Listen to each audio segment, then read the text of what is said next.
I don't get it. 8-year-old Nancy Drew said. Doesn't anyone want lemonade? Nancy sat with her two best friends behind their lemonade stand. The table holding a pitcher of lemonade and paper cups was set up in the Drews' front yard. Maybe it's too hot, Bess Marvin suggested. We're selling ice-cold lemonade, Bess, George faint groaned.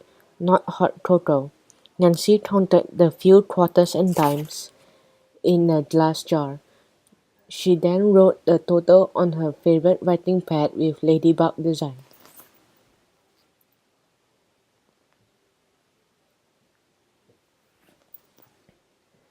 At the rate we're going, Nancy said with a sigh, we'll never earn enough money to buy Katie Sloane tickets. Bess and George sighed too. Katie Sloane was their favorite singer.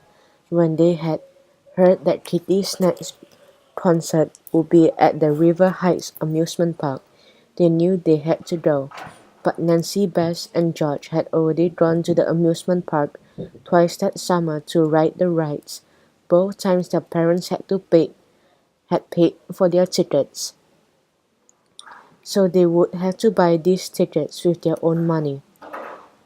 That's when Nancy had the idea for a lemonade stand. They even taped a picture of Katie on the table to make them work harder. Bess had written the date of the concert right on it. We've been selling lemonade for 2 whole days, Nancy said. And I know our lemonade is good enough, Bess insisted. I got the recipe from my Pixie Stout cookbook. Maybe that's the problem, Bess, George said. Sometimes good enough isn't enough. Nancy glanced over her shoulder at her house. If only Hannah would give us her top secret recipe for pink strawberry lemonade, Nancy said. It's awesome. Top secret, Bess said, her blue eyes wide. Even from you? George asked Nancy. Hannah has been your housekeeper since you were 4 years old. 3 years old, Nancy corrected. And Hannah is more than a housekeeper. She's like a mother to me. Then why won't she give you her recipe? Bess said. I told you it's top secret, Nancy said. She flashed a little smile, even from detectives like us. When Nancy, Bess, and George weren't selling lemonades, they were part of a detective club called the Clue Crew. Nancy even had a special clue book so she could write down clues and suspects. Speaking of detective stuff, George said, with a smile, I joined the Spy Gadget of the Month Club.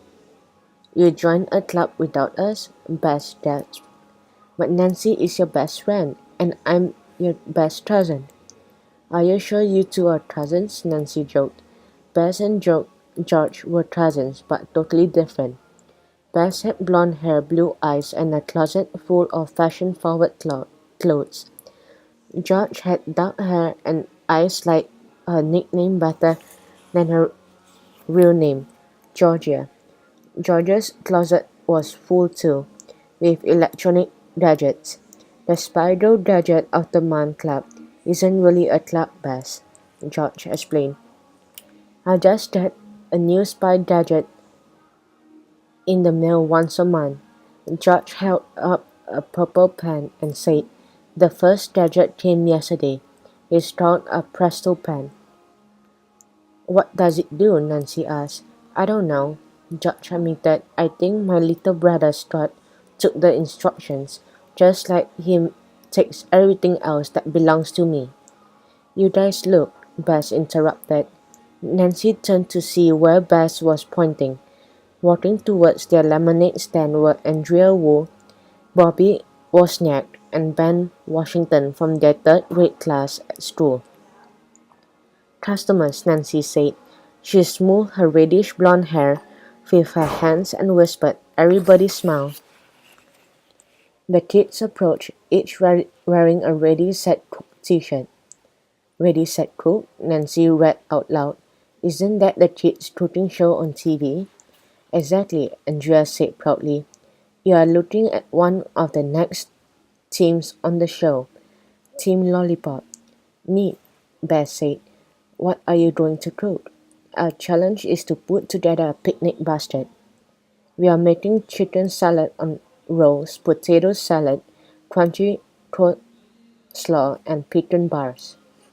Nancy was surprised to see Bobby on the team. Bobby's nickname was Buddy because he loved bugs. You like to cook, Buddy? Nancy asked. Not really, Bobby said. My mom made me join the cooking show, so I stopped thinking about bugs this summer. How about some lemonade? Bess asked. I'd rather have bug juice, Buddy sighed. I'll have a cup, please, Ben said with a smile. One cup coming up, George said. She picked up the pitcher and carefully poured lemonade into a paper cup. Ben drank it in one gulp. Not bad, Ben said, smacking his lips. I'll taste lemons, sugar, water, and a small dash of vanilla extract. You tasted all that? Nancy exclaimed. I can taste anything and name each ingredient, Ben said proudly. Superheroes have X-ray visions, but I have X-ray taste buds. Wow, George said. She offered Andrea a cup, but she shook her head. No thanks, Andrea said. I just had a cup of Lily Ramos lemonade stand. Nancy, Bess, and George knew Lily from school. They also knew that Lily's Aunt Maria owned a chain of famous coffee and tea cafes called Bean and Bags. What Lily's lemonade like? Nancy asked. Pretty sour, Andrea said, scrunching her nose. But her lemonade stand rocks. The girls straightened up, surprised looks at as Team Lollipop walks away. What could be so special about Lily's lemonade stand? Bess wondered. There's only one way to find out, Nancy said. Let's go over to Lily's house and check it out. Nancy wrote "Be right back" on her ladybug pad after putting the lemonade pitcher in the kitchen fridge. The girls made their way to Lily Ramos' house 2 blocks away. Nancy, Bess, and George each had the same rule. They could walk anywhere as long as it wasn't more than 5 blocks away and as long as they were together. They didn't mind. Being together was more fun anyway. Whoa, George gasped when they reached the Ramos' front yard. Behind Lily's lemonade stand were trashy chairs and rolling book carts for customers. There were board games and tiny table and a free Wi-Fi sign. When Lily saw Nancy, Bess, and George, she smiled. This is your lemonade stand, Lily? Nancy asked. I like to call it a lemonade experience. Lily asked. My aunt Lily said my Aunt Maria told me exactly what to do. As Lily gave the girls a tour of her yard, she said it's also pet friendly, and for your sipping pleasure my cousin Carlos will play his recorder. Nancy watched as Lily's 6-year-old cousin strode by playing Twinkle Twinkle Little Stars. She then noticed something else.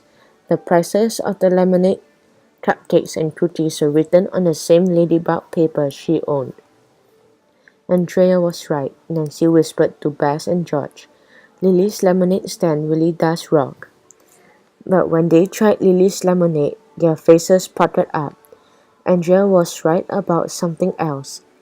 Lily's lemonade was too sour. Don't you like it? Lily asked. It just needs a little something, Nancy said nicely. Like magic, George joked. It's just that we have a lemonade stand too, Lily, Bess said quickly. And your lemonade is better than mine? Lily cried. Not better, Nancy said slowly, just different. Lily was still frowning as she left to help a customer. But as the girls walked out of Lily's yard, They were frowning too. No wonder we have no customers, Nancy said. All the kids in River Heights are going to Lily's lemonade stand. You mean lemonade experience, George said. Nobody seems to care that lemonade tastes like swamp water. How are we going to sell lemonade for Katie Sloane tickets? Bess asked, when everyone is buying from Lily. Nancy gave it some thought. There was only one way to bring customers to the lemonade stand.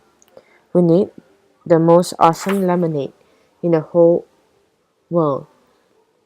That's how, Nancy announced. Where are we going to find that? Bess wondered, by asking Hannah.